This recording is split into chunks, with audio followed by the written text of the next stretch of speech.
l'introduction, le temps que les dernières personnes se connectent. Euh, merci d'être venus très nombreux, 37 personnes, pour écouter Nicolas qui va nous parler de détection d'objets en orbite en combinant traitement d'images et deep learning. Est-ce qu'il y a beaucoup de personnes qui ne sont jamais venues à un meet-up to Data Science, que ce soit depuis qu'on fait ça en distanciel ou en présentiel? Alors, je ne sais pas, normalement, vous pouvez lever la main sur Zoom. Je vais faire ça. C'est fait rapidement. Donc, déjà, ce meet-up est enregistré. Donc, si jamais vous ne voulez pas voir, ne mettez pas votre caméra si jamais vous ne voulez pas qu'on vous voit. Je ne sais pas trop ce que Zoom enregistre exactement. Et si vous avez des questions à poser, je vous laisserai Nicolas vous dire comment il souhaite interagir avec vous. Dans tous les cas, vous avez toujours l'option de lever la main sur Zoom ou d'écrire quelque chose dans le chat. Alors, donc nous, c'est Tools Data Science. C'est une des associations autour de la data qui veut promouvoir la data et une communauté autour de la data à Toulouse. Ce qu'on fait généralement, que ce soit en présentiel ou en distanciel, c'est les data talks auxquels vous assistez aujourd'hui, donc une sorte de conférence sur des sujets les plus variés possibles autour de la data. Donc ça va du machine learning, des choses machine learning très pointues ou à des présentations un peu plus générales sur certaines techniques, ou même on a eu des data engineering ou du data ops. C'est vraiment tout ce qui est lié à la donnée. On a aussi l'option, on fait de temps en temps, donc ça fait un petit moment là qu'on n'en a pas fait, des sortes de TP qui sont des data no blabla, où si on a quelqu'un qui souhaite présenter un sujet, il vient, et c'est un peu des courants comme les travaux dirigés quand on était en fac ou en école. On essaye aussi d'animer assez régulièrement, au moins une fois par mois, un Data Journal Club qui est entre le Data Talk et le Data No Blabla. On se met tous sur un Zoom ou dans une salle autour d'un papier de recherche ou d'une techno que quelqu'un souhaite présenter, et on essaye d'en discuter de façon la plus interactive possible. Le dernier, c'était Maxime Richer qui nous présentait une boîte à outils qu'il est en train de mettre en place pour faire de la recherche autour de l'apprentissage par renforcement, qui était le mois dernier. Donc cette communauté-là, on est surtout présent sur le Slack, donc si ça vous intéresse, n'hésitez pas à la rejoindre. Et enfin, nous avons les Data Morito, qui sont pour le moment un peu en stand-by, où on voit des Morito et on parle de data. On va essayer, on verra bien où on en sera. Le but, c'est d'essayer d'en faire un à la fin de la saison 2021. Stay tuned, parce que bon, on n'est pas encore, mais peut-être qu'en juillet ou en septembre, on pourra en refaire un. Juste avant que tu continues. Oui. Il y a les slides en fait qui sautent. Je pense que c'est probablement le même problème que j'avais la dernière fois entre Chrome et enfin le navigateur là.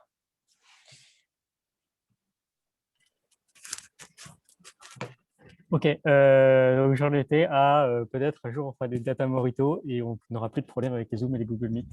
Peut-être on ne sait pas trop, en septembre, en juillet ou en septembre, espérons. Sinon, voici les freeboosts de la core team du TDS qui essaie de continuer à organiser tous ces événements. Donc aujourd'hui, nous avons Samia et Thibaut qui sont présents, et moi.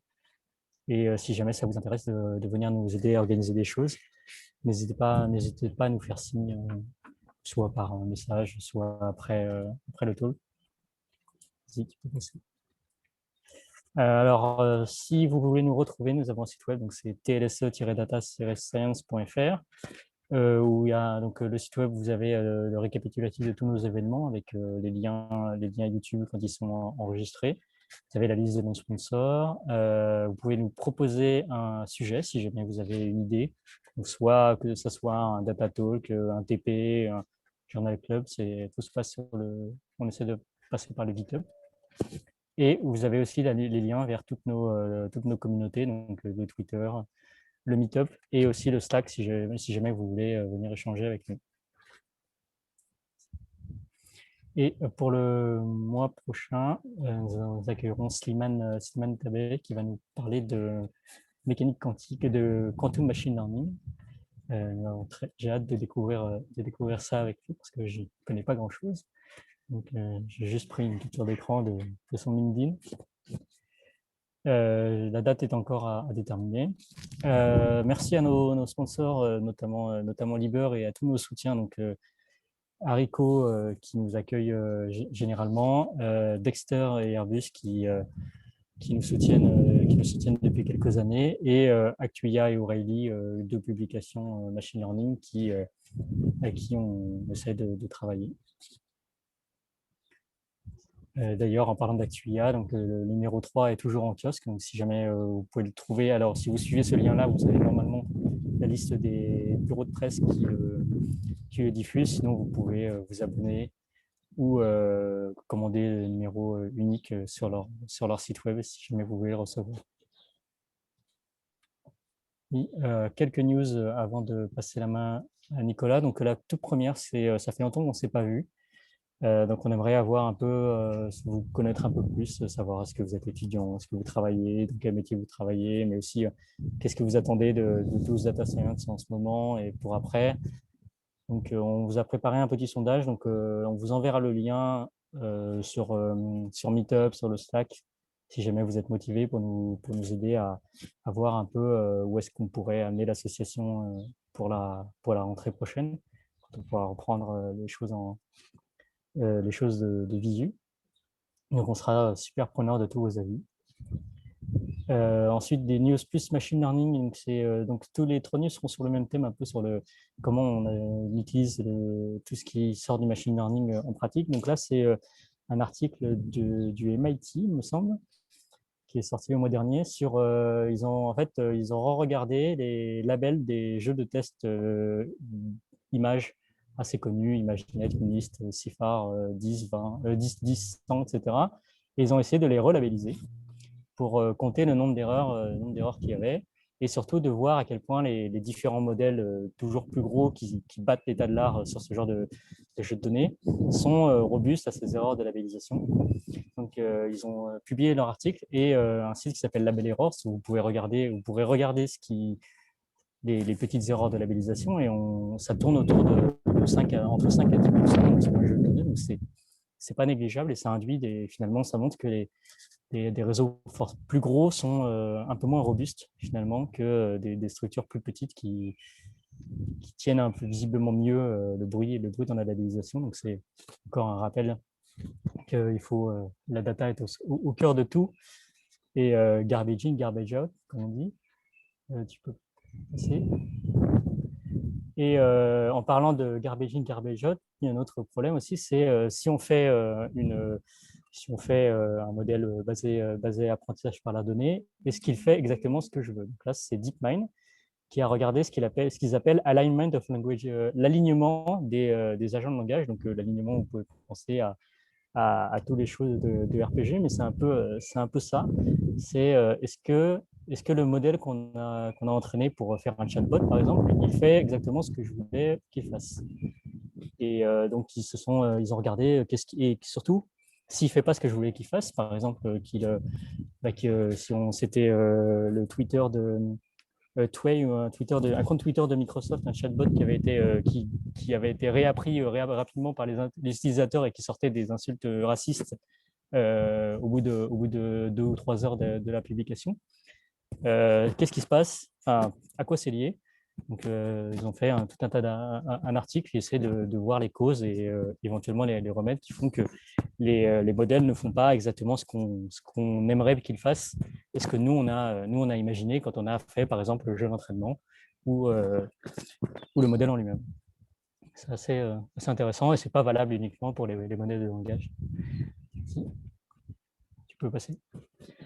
Et puisqu'on parle de ça, c'est le MIT, encore une fois, qui qui a publié, qui fait des études. Là, donc, c'est les interactions homme-machine, dans le sens homme-modèle de machine learning. Ceux qui semblent être à la pointe de ce domaine, c'est au niveau de la radiologie, parce qu'ils ont très vite mis des docteurs dans la boucle et ils évaluent un peu comment ces deux méthodes correspondent. Et là, donc cet article-là, donc, qui est publié dans Nature, mais en source ouverte, il regarde un peu, c'est quel est l'impact d'un bon ou un mauvais conseil d'un modèle de machine learning sur la décision finale du radiologue qui regarde la même image. Donc, il y a plusieurs radiologues qui ont été soumis avec tout le même jeu de données, avec plus ou moins des informations plus ou moins correctes de la part d'un modèle, et ils regardent un peu les différences, ce qu'il arrive à corriger, ce qui se fait biaiser, etc. C'est assez intéressant de voir comment on peut, qu'est-ce qui se passe quand on met finalement une recommandation dans la boucle, dans des sujets aussi critiques que la radiologie. Et enfin, c'est donc un peu à contre-pied de tout ce qui se fait, pas à contre-pied, mais pour le moment du laisser-aller qu'on peut voir ailleurs, c'est la Commission européenne qui visiblement a l'ambition d'essayer de réglementer l'utilisation des systèmes basés IA qu'ils appellent à risque. Donc, ce qu'ils appellent à risque, c'est tout ce qui est grosso modo surveillance, surveillance massive, reconnaissance faciale, etc., à réglementer, voire à avoir un système pénal important sur une utilisation qui serait mal intentionnée ou mauvaise de l'IA dans le monde. Donc, ça évolue assez vite. Il y a des prises de conscience des enjeux assez importants, même au niveau continental finalement. Et voilà. Et sans transition, je vais laisser la parole à Nicolas. Donc Nicolas qui est Deep Learning Engineer à Agenium et qui va nous parler donc de mêler de l'IA, mêler traitement d'image et Deep Learning pour aller détecter des objets depuis un satellite, des satellites géostationnaires depuis des télescopes sur Terre. Donc, je vous laisse imaginer la taille des satellites. Il vous dira tout. Je vous laisse imaginer la taille des satellites, des objets qu'on peut voir depuis la Terre. Merci beaucoup, Nicolas. Et à toi la parole. Merci à vous. Alors, je vais vous partager mon écran d'abord, juste une petite seconde. Normalement, vous voyez tout. Alors, du coup, oui, c'est bon. Donc, moi, je m'appelle Nicolas Dublé. J'ai 23 ans. Je suis en dernière année d'études à l'INSA de Toulouse, en formation maths appliquée. Avant ça, j'ai fait rapidement, dans mon background, j'ai juste fait une prépa classique MPS-IMP. Ensuite, j'ai validé une licence de maths appliquée à l'Université Paul-Sabatier. Et donc maintenant à l'INSA en formation maths appliquée. Et j'ai réalisé mon stage de 4e année, du coup, au sein d'Agenium Space, donc l'été dernier. Et c'est lors de ce stage-là qu'on a pu participer au concours SpotGeo, au challenge SpotGeo. Alors très rapidement, Agenium Space, du coup, donc c'est une PME au sein du groupe Agenium qui travaille dans le spatial et donc, qui compte 10 employés, docteur, ingénieur et moi, apprenti, du coup, ingénieur en maths appliquées et deep learning. Et donc, du coup, qui il y a 2 ans, qui a été créé en 2018 et qui a rejoint le groupe Agenium, donc qui existe depuis 2003, et dont les principaux clients sont dans le domaine du spatial et de la défense. Voilà. Donc, très rapidement, c'est pas très important, mais j'ai gardé ces slides-là quand même. Donc, les expériences et activités de l'entreprise, donc c'est principalement du traitement d'images, des experts géométrie, radiométrie, qualité image, du deep learning et un peu de flight dynamics. Alors, c'est pas trop mon domaine, donc je suis désolé, mais de toute façon, ça nous a pas trop servi pour ce challenge-là. Mais voilà, donc on a une vue un peu globale de pas mal de trucs qui touchent au domaine spatial, notamment avec aussi d'autres entreprises au sein du groupe Agenium. Et du coup, les principaux axes de développement du coup, de l'entreprise aujourd'hui, c'est principalement du deep learning et la simplification, la distillation de réseaux afin de les porter on-board. Voilà, donc c'était la première fois que l'entreprise utilisait des s'intéressait plutôt à regarder le ciel et les satellites depuis la Terre plutôt que l'inverse. Généralement, c'était plutôt un truc un peu plus classique, une image satellitaire qui regarde la Terre. Et donc là, le but du Challenge.geo, du coup, c'était de détecter donc sur des images, des séquences d'images acquises au sol par des satellites, des télescopes low cost, détecter des satellites. Alors, et donc, oui, donc ce concours, il a eu lieu l'été dernier, entre juin 2020 et août 2020. Et donc, on a été entre 4 et 5 à travailler dessus au sein d'Ingenium. Donc, moi, dans le cadre de mon stage, Pierre Weiss, qui était un chercheur qui nous a beaucoup aidé, un chercheur de l'Institut de mathématiques de Toulouse, je leur parlais, qui nous a aidé pour une première baseline qu'on a explorée. France de Vieilleville, qui est expert traitement d'images et et deep learning à Ingenium. Et Emmanuel Hilleret, qui est un expert qualité image, du coup, à Ingenium Space. Donc voilà, pour la technique, c'est à peu près ça. Et donc, le challenge, je vais vous donner rapidement des exemples. Voilà, donc, rapidement, en gros, on avait des séquences de 5 images. Comme on peut en voir ici. Alors, c'est des fausses couleurs, hein. C'était en noir et blanc. Donc, des séquences de 5 images PNG, un canal, sur lesquelles le but était de détecter les satellites géostationnaires, donc en observant une portion de ciel qui était inconnue à partir de télescope low cost. Alors, donc les images, il faut savoir qu'elles étaient brutes. Ça, c'est un truc important dans cette histoire de télescope low cost, c'est que la portion de ciel qu'on observait était inconnue.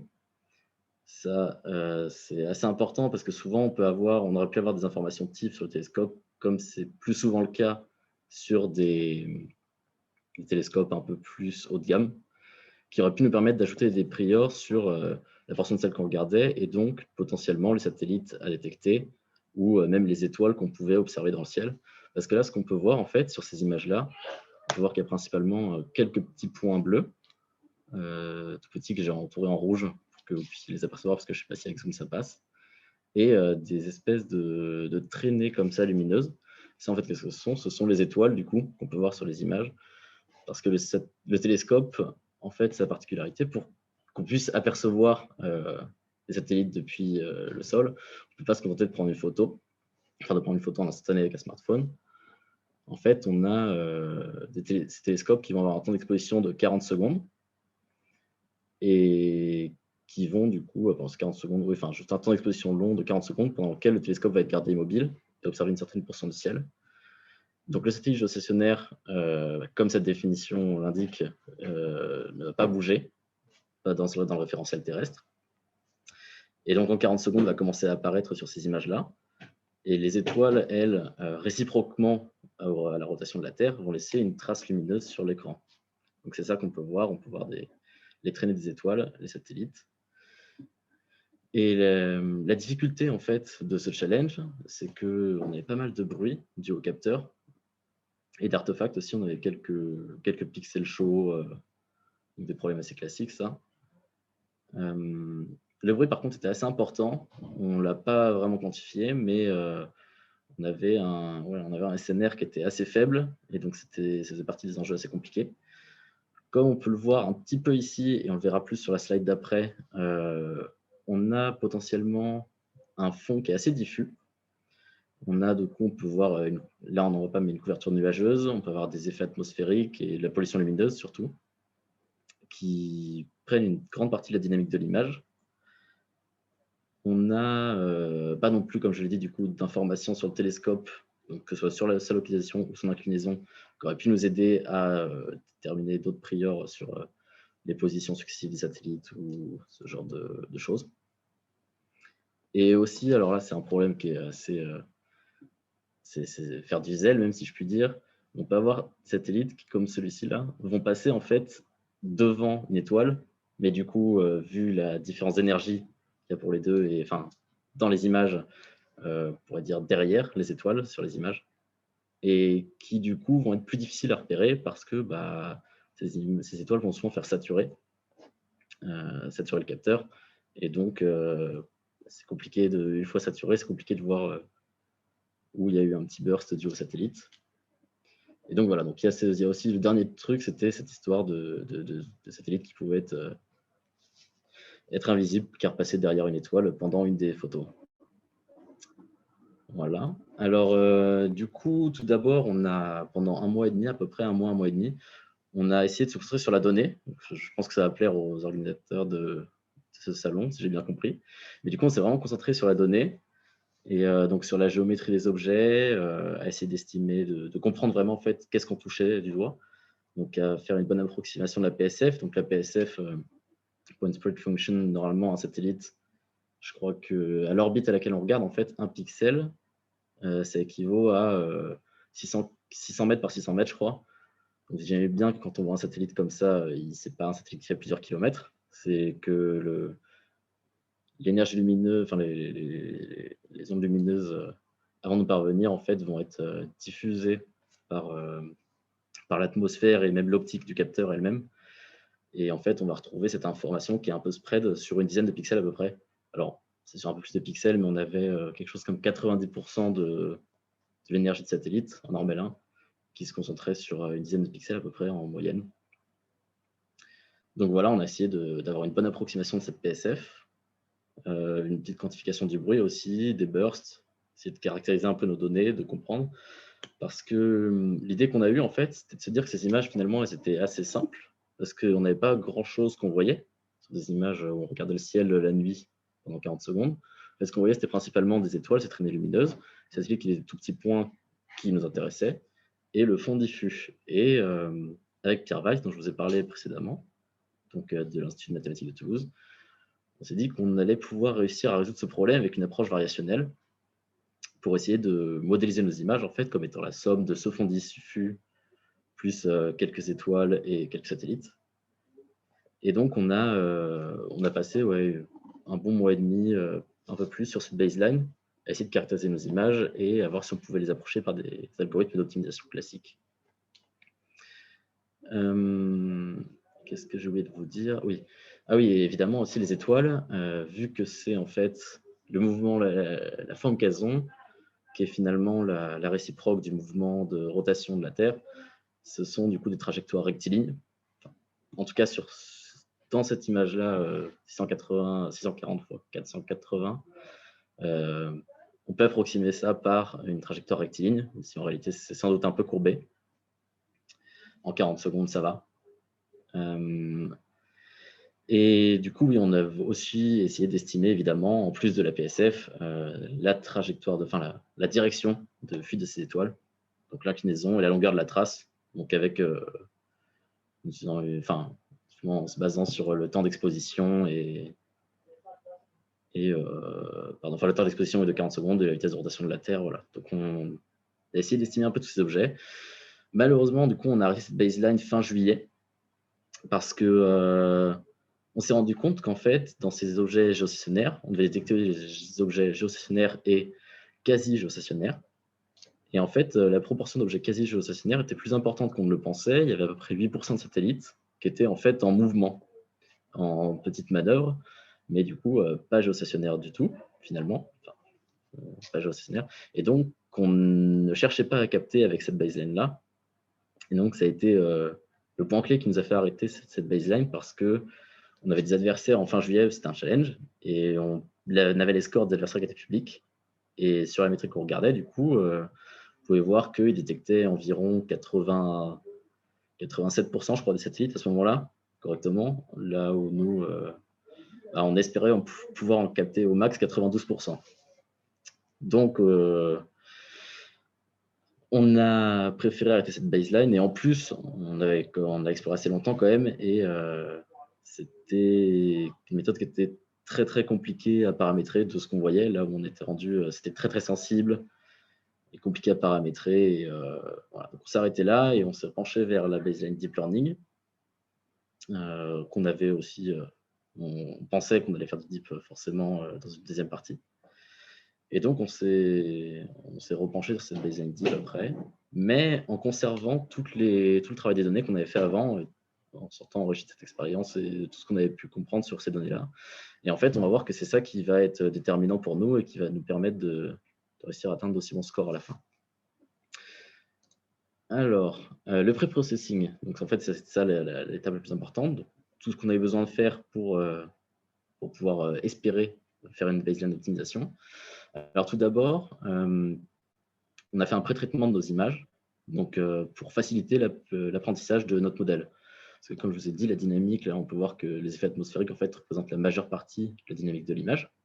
Et dans l'état de l'art, souvent, ce qui est fait, c'est d'appliquer des filtres médians, par exemple, pour supprimer cette dynamique qui brouille un peu l'image. Nous, on a choisi en fait d'approximer tout ce fond diffus là par des splines L1. Donc, c'est des fonctions lisses qui sont assez robustes face aux outliers aux pics d'intensité, parce que la régularisation est une régularisation L1. Et en fait, ça nous permet d'obtenir donc les images que vous voyez. J'ai du mal à vous montrer ma souris, je crois.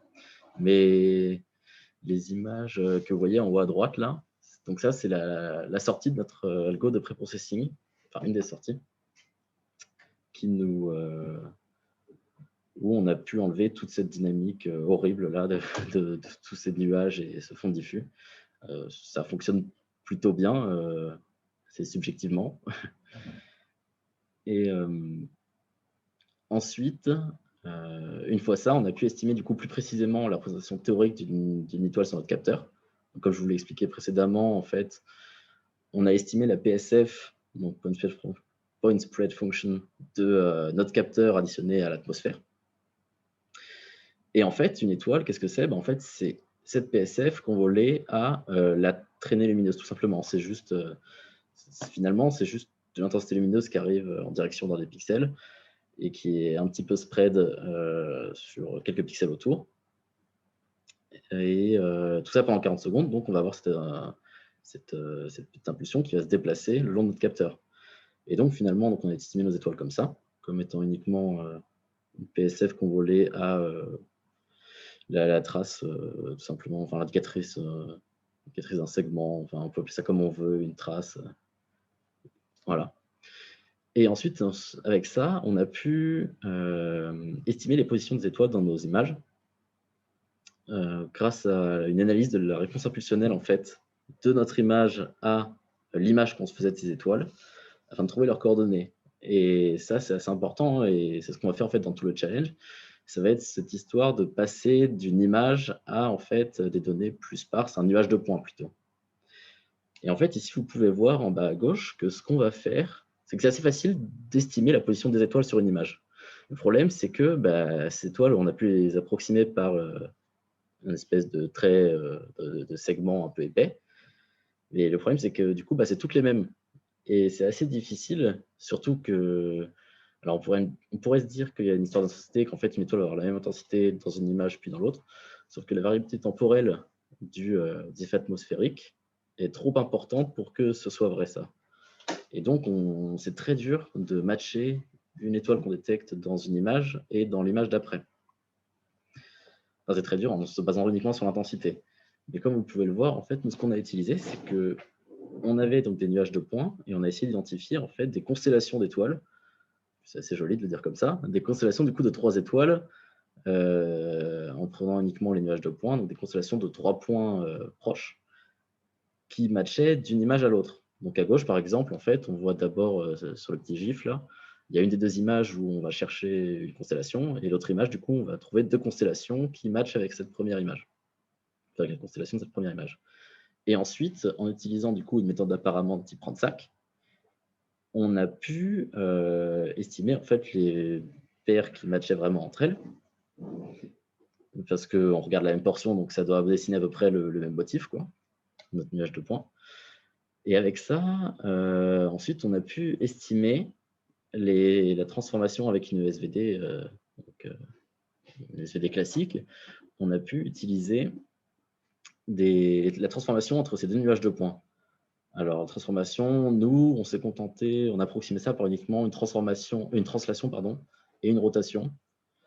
Normalement, il y a un rescale aussi, mais on a fait l'approximation que normalement, vu que c'était des étoiles qu'on regarde à l'infini, il n'y avait pas de changement de plan. On pourra en parler plus longuement à la fin s'il y en a que ça intéresse. Mais du coup, on a estimé translation et rotation pour passer d'un nuage de point à l'autre. Et ça, en fait, c'est hyper important.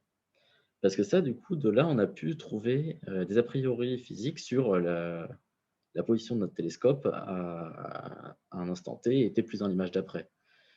Parce qu'en fait, ce qu'on ne peut pas trop voir, je suis désolé pour dans la dernière image en bas à droite, parce que c'est pas très, je pense que c'est pas très lisible, c'est un peu petit.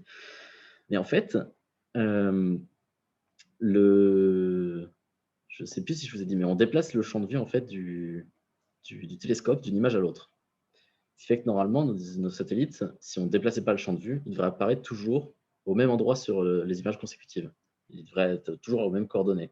Ce qu'on fait, c'est que, enfin pas ce que nous on fait, mais ce qui a été fait par l'Université d'Adélaïde qui s'est occupée de acquérir ces données, c'est qu'elle déplaçait le télescope entre deux prises de vue. Déplaçait uniquement l'inclinaison et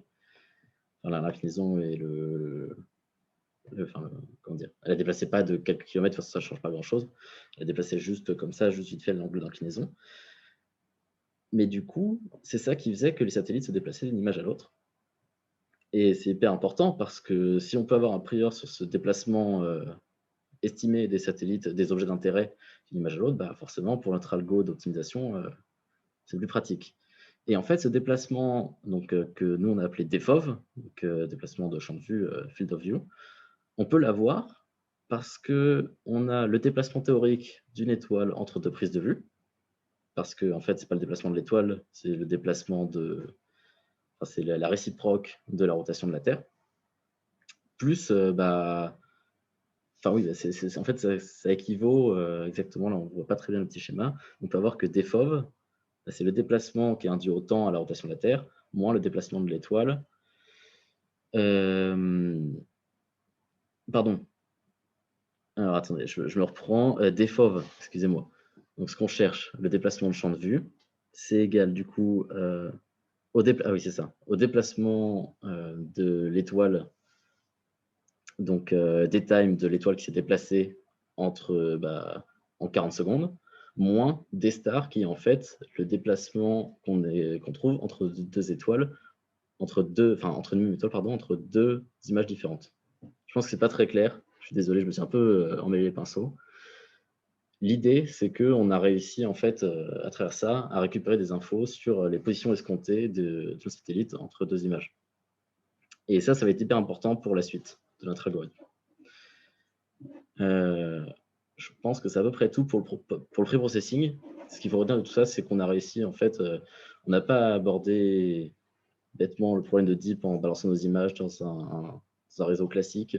On a préféré passer un peu de temps à bien étudier les données pour réussir à choper d'autres informations, comme par exemple ce DFOV qu'on va retrouver par la suite.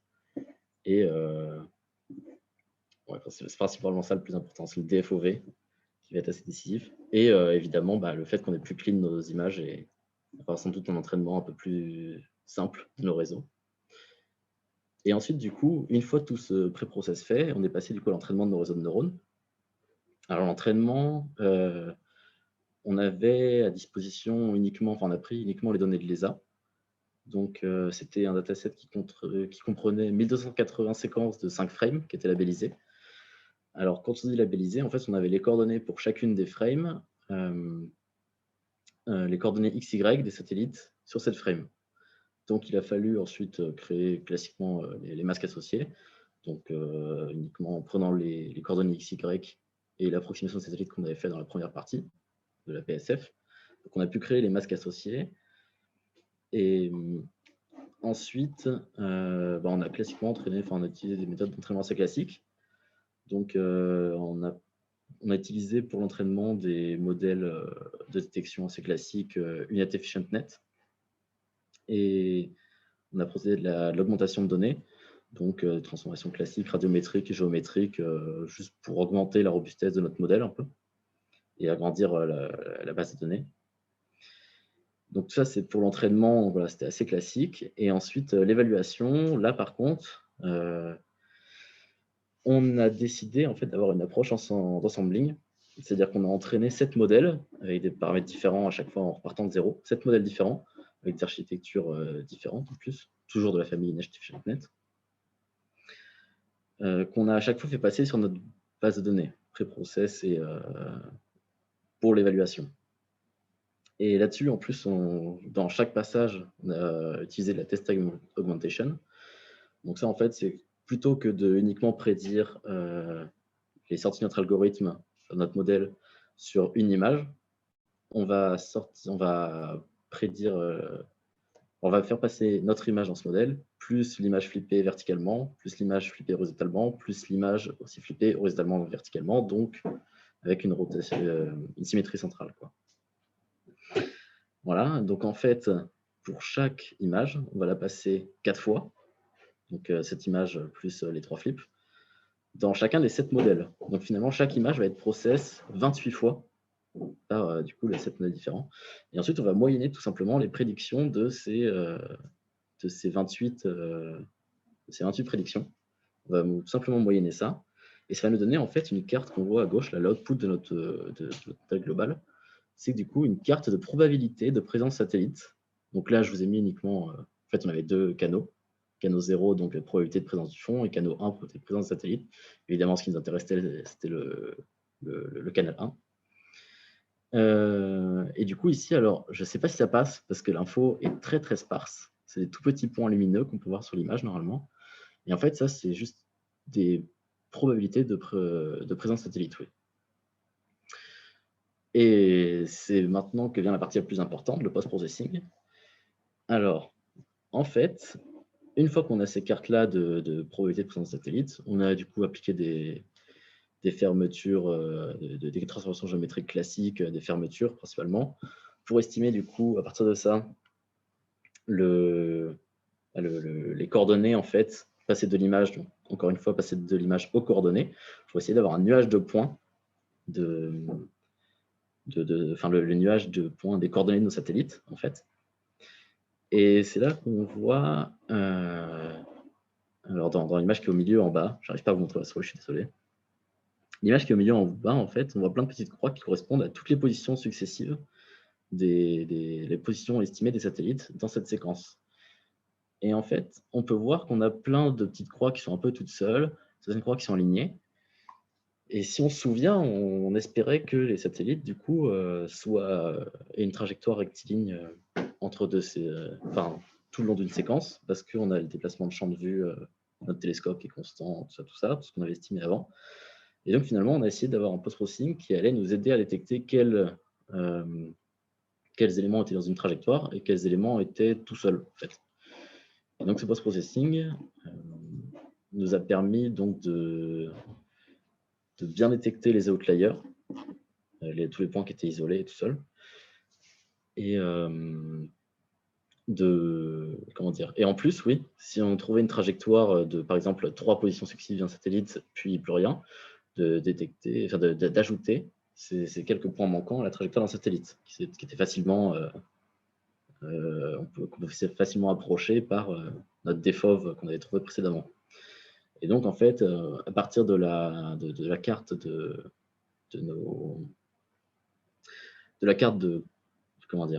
position de nos satellites dans notre séquence, en utilisant intelligemment la transformée de Radon, en fait, on a pu assez bien compléter ces trajectoires avec une confiance assez forte, si bien qu'en fait, pour ce problème de segmentation classique à 2 classes, généralement, le seuil de détection, il est fixé à 0,5. C'est-à-dire que on a la somme des prédictions, la somme de prédictions de probabilités de fond et de probabilité de satellite pour chaque pixel est égale à 1. Donc d'habitude, effectivement, on prend juste un classique 0,5 comme étant le seuil de décision, c'est-à-dire que si on a une probabilité de plus de 0,5 d'avoir un satellite à un pixel, ça veut dire qu'on a une probabilité de moins de 0,5 d'avoir du fond, donc on considère que c'est un satellite. Et nous, avec cet a priori du post-processing assez fort, on a pu en fait baisser à fond cette probabilité de détection minimale, et on a pu aller jusqu'à 8% de probabilité de présence satellite en sortie de modèle, et sans pour autant perdre en précision. Donc, tout à l'heure, on parlait de précision et de recall, je ne sais pas si tout le monde n'était pas encore arrivé. Mais voilà, donc ça, c'était un truc assez décisif. Comme on va le voir, je vais vous montrer un petit graphique après. Et ça nous a permis vraiment d'améliorer notre score, mais c'est assez bluffant. Et voilà. Donc là, en fait, c'est un petit récapitulatif des positions des scores, pardon, de chacun des candidats après chaque soumission en fait qui a été faite entre donc le 1er juin et le 31 août, qui était le jour de la fin du concours. Donc il y a toutes les équipes. Donc nous, on peut voir qu'on a commencé à soumettre assez tard. Donc on aime bien les données, hein, on l'a dit, on les a regardées pendant longtemps. Et donc au début, ce qu'on peut voir, c'est qu'il y a une première phase vers début août où on a juste entraîné classiquement, enfin, très facilement, sans trop de processing, le temps que notre modèle apprenne un peu. On a juste entraîné classiquement à trouver les satellites avec un seul détection à 0,5. On a adapté petit à petit, on a tuné un peu notre modèle et rapidement le post-processing qui devait donner les précisions les positions des satellites sur chacune des images pour gagner rapidement un petit peu en précision et en recall. Et en fait, on voit que le rebond qui était assez critique, où on est repassé du coup devant les premiers qui étaient premiers depuis 2 mois, c'est le moment où on a réussi à ajouter ces priors d'alignement des positions en fait. Donc là, c'est le moment où on est passé de moi, je crois qu'on était à 0,83, je crois, de score F1, et on est passé au-dessus de 90%, quoi. Donc ça a été ça le point clé, quoi. On est arrivé à 91%, je crois, ce jour-là, quand on a soumis. Donc on a réussi en fait à améliorer précision et recall en même temps. Donc généralement, c'est assez bon signe. Et du coup, oui, voilà. Donc là, c'est ce moment-là où on a ajouté ce prior-là. Et ensuite, tout ce qu'on peut voir, les derniers petits millièmes de score qu'on grattait pour s'assurer de rester premier. Donc ça, c'est l'ensembling des modèles qui nous a permis d'aller chercher ces derniers pourcents, donc qui sont les plus durs à aller chercher, comme on se doute bien, jusqu'à arriver à un score F1 donc sur l'ensemble de tests de 94,8%, donc assez colossal. On ne pensait pas qu'on arriverait là au début. Très proche, on n'a pas réussi à aller au-delà de 95, mais j'espère pas, si on est passé plus de temps, de peut-être arriver à cette fameuse barre de 95%. Et donc à partir de ça, juste un petit petite extension de ce qu'on aurait pu faire, on a été assez confiant quand on a vu le résultat du coup de ces priors d'alignement, de pouvoir potentiellement les ajouter à un réseau. Parce que pour l'instant, on le faisait en post-processing, principalement parce qu'il fallait aller vite. C'était plus rapide de le faire en post-processing que de le rajouter dans le réseau. Mais on se dit que ça pourrait être un truc assez intéressant pour potentiellement détecter, par exemple, pour favoriser l'émergence de prédictions alignées en sortie de réseau de deep learning, notamment pour détecter, par exemple, des bords de bâtiments ou de bateaux ou je ne sais quoi. Ou un truc qui, pour l'instant, n'est pas très développé, le single particle tracking, qui consiste à suivre un objet sur une séquence d'images, par exemple. Et donc, forcément, une trajectoire alignée peut être intéressant. Et donc, voilà, tous ces exemples dans lesquels on aurait aimé pouvoir rajouter de la détection d'alignement. Et pour résumer, du coup, un peu le challenge, donc il y avait 33 équipes compétitrices au total. Ça a duré 3 mois. Donc, on a gagné, du coup, le premier prix parce qu'on avait le meilleur score F1. Et on est vainqueur du Kelvin's Out of the Box Thinking Award à égalité. Enfin, on partage ce prix avec celui qui arrivait 3e, donc Dwi Uzila. Et ce fameux score de 94, F1 score de 94,8%. Et voilà, je pense que c'est à peu près tout pour résumer le challenge rapidement. Après, s'il y en a qui ont des questions, n'hésitez pas. Je ne sais pas trop comment ça se passe. Je suis nouveau dans ces salons-là. Mais voilà, c'était à peu près tout.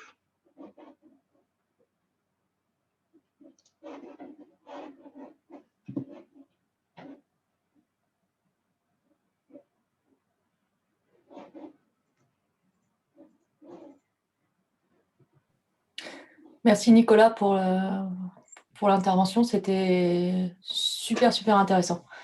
Alors moi, ça me parle d'autant plus. J'espère que c'était assez clair et que Très clair. Il n'y a pas de notion. S'il y en a qui veulent qu'on rappelle quelques définitions de F1 score ou trucs comme ça, Pas de souci, on peut y passer un peu de temps. Ce que je peux vous proposer, c'est que donc, vous avez vu qu'il y avait une petite fonctionnalité de levée de main. Si vous voulez lever de main pour poser vos questions, et puis vous faites un mute et vous posez votre question directement. J'attends de voir s'il y a des personnes qui lèvent la main. Ah, il y a eu des questions. Alors, il y a une question sur le chat.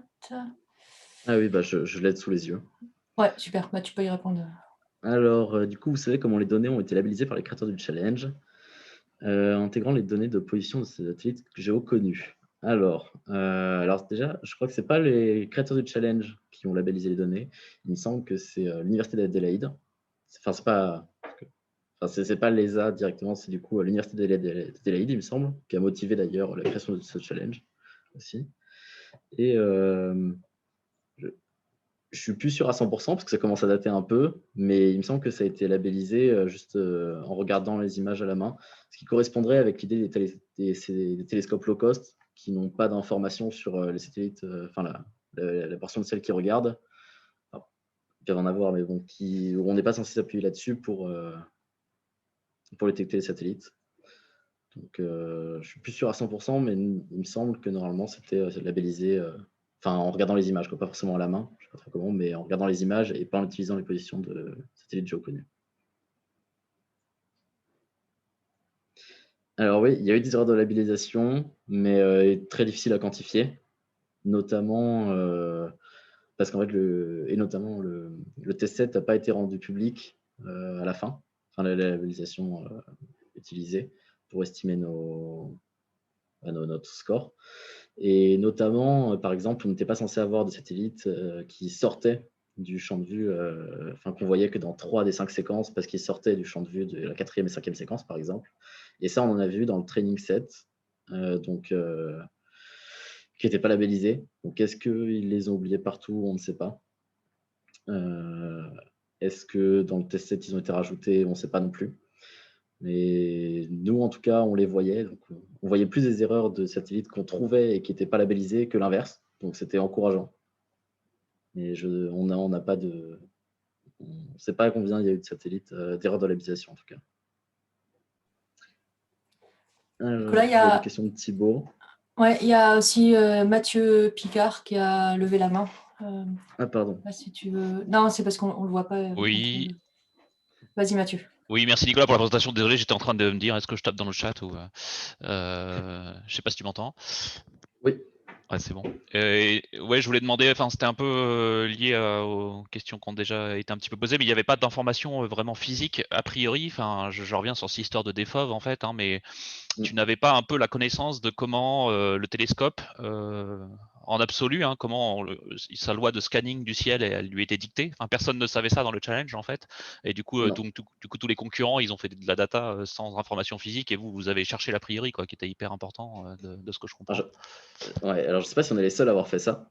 Je pense notamment que Dvouzila, il me semble, a eu une approche un peu similaire. Alors pas forcément en utilisant les mêmes méthodes que nous, mais il a eu un peu cette idée de vouloir chercher des trucs alignés qui correspondaient parce que c'est censé être constant sur toute une séquence.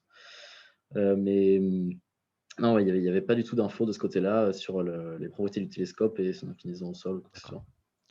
Et du coup, c'était un commentaire pour être sûr que j'avais bien compris. Mais après, du coup, ma question, c'est est-ce que tu as un petit peu une idée parce que tout le monde a fait du deep learning, machine learning, mais est-ce que par rapport à un état de l'art qui serait là, tu as déjà une chaîne de traitement d'image où tu fais pas mal de pré-traitement, de registration, tu fais des post-traitements pour distinguer des blobs, des traits, des machins. Mais si tu remplaces vraiment la partie que fait le réseau de neurones par une méthode de détection de blobs ou de n'importe quoi qui utilise des connaissances sur la PSF possible de ces étoiles-là, est-ce que vraiment le deep casse la baraque par rapport à des méthodes qui seraient classiques? C'était un peu ma question. Alors, il me semble que je crois que dans tout ce qu'on avait trouvé dans l'état de l'art, il y avait un seul modèle qui potentiellement faisait dans ces eaux-là, et tout le reste, qui était dans les environs de 94%, tout le reste était à moins de 90% de détection, et sur des séquences qui étaient plus longues en plus. Donc on avait 10 images, et donc 10 images, donc forcément, nous, 10 images, on n'imagine même pas les scores qu'on a pu avoir. parce que déjà, on arrivait à reconstruire des trucs en trouvant que deux satellites, enfin, voilà, de position. Donc, on aurait été très confiant sur le fait d'avoir eu des meilleurs résultats avec des séquences des images. Et toutes les autres méthodes qui étaient dans l'état de l'art qu'on a trouvées avaient des scores F1 de à peine 90%, avec ces séquences des images. Donc, j'ai envie de dire que oui, ça casse la baraque, sachant que là, on arrivait à… Enfin, pour nous, les trucs qui restaient quoi, à trouver, c'était limite des erreurs de labellisation.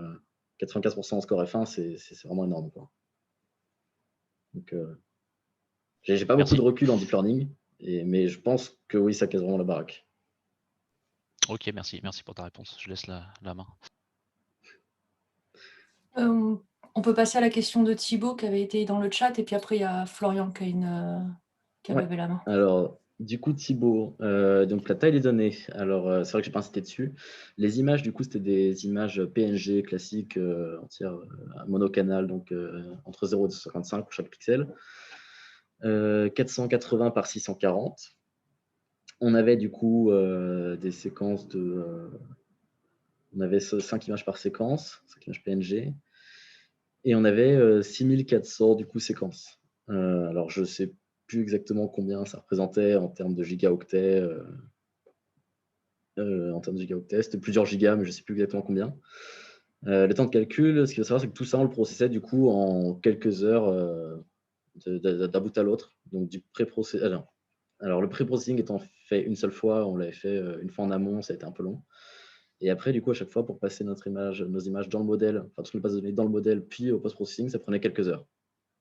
Et on a fait du coup les calculs alors sur un serveur principalement.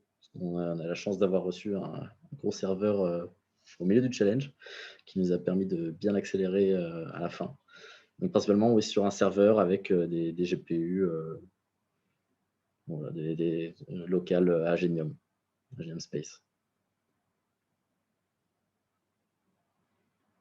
Et le post-processing se faisait même pas, non, c'était même pas sur GPU, le post-processing se faisait rapidement sur CPU, sur un ordi. On faisait même, je crois, de mon PC que j'avais moi seulement, même pas sur le serveur. Donc un ordi gaming classique. Voilà. Enfin, type gaming pour la configuration, je parle. Merci Nicolas. Florian, tu avais une question, tu voulais poser une question, c'est ça? Yes, vous m'entendez là? Je ne suis pas sûr que vous m'entendiez tout à l'heure. Ouais. Ok. Merci beaucoup. Donc, ma deuxième question, c'est les applications de ces méthodes. Est-ce que tu as une idée des applications de ces méthodes? Alors, je reçois des messages là d'un collègue qui veut spam en disant SSA. Alors, je suis pas sûr de savoir ce que ça veut dire, SSA. Surveillance de l'espace. Space Situational Awareness. Bon, bah alors, ça va l'air adapté en effet. Mais du coup, ouais, de la SSA, on en a parlé déjà avec… déjà, si l'ESA a proposé ce challenge, c'est sans doute qu'il y a des trucs qui doivent pas être trop loin de ça dans leur carton, j'imagine. Ça doit les intéresser un peu. Et sinon, je sais qu'on en a parlé avec d'autres entreprises extérieures pas entreprises, institutions, qui semblaient assez intéressées par ce genre de méthode. Et donc, j'imagine que c'est des trucs qui doivent être amenés à servir par la suite. Parce que je vais prendre la parole, si tu me le permets, Nicolas. Bien sûr. Globalement, l'État français s'assure de surveiller un certain nombre de ses satellites. L'État français dispose d'un certain nombre de satellites géostationnaires. L'État français a besoin de surveiller un certain nombre de satellites géostationnaires. Des fois, on va dire, ils délèguent à d'autres, à des structures privées ou peut-être à certains établissements publics. Donc, tout ce qui permet d'améliorer la détection et la fiabilité de détection de ces satellites est un plus. Le CNES en fait. Il y a des programmes qui existent. Alors évidemment, d'une façon plus générale, si on veut pouvoir non pas aller au-delà des objets géostationnaires, puisqu'il n'y a pas que ça dans le ciel, typiquement pour les débris, ça pourrait être une application si on arrivait à trouver les bons priors pour aller chercher les petits satellites. Et on aura peut-être de plus en plus de problèmes de dynamique avec les magnifiques satellites d'Elon Musk qui traînent dans le ciel en ce moment. Voilà. Merci. te réponds à toutes les autres questions que j'avais posées.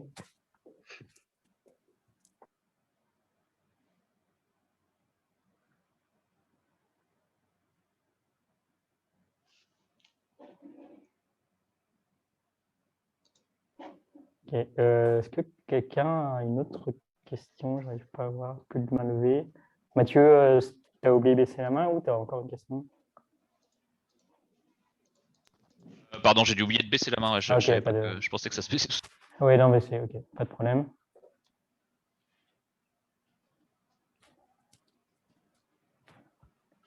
Donc, personne d'autre.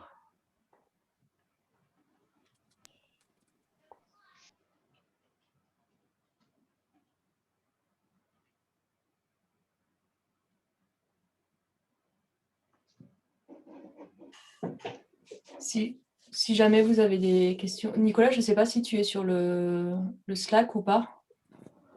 Je suis pas sûr, je D'accord. pense pas. Mais je peux, enfin, c'est juste, je suis pas arrivé il y a très longtemps sur votre plateforme, mais je peux y inscrire. Oui, ou probablement qu'on peut trouver enfin, les gens peuvent t'envoyer des questions par email plus tard si jamais ils ont. Oui, alors je sais pas si elle était donnée sur le lien, mais sinon, c'est pas compliqué. Nicolas.duble@agenium.com. Je vais vous l'écrire si jamais. Et sinon, vous avez à l'écran là les coordonnées de la boîte ou plein d'autres gens compétents qui peuvent vous répondre aussi.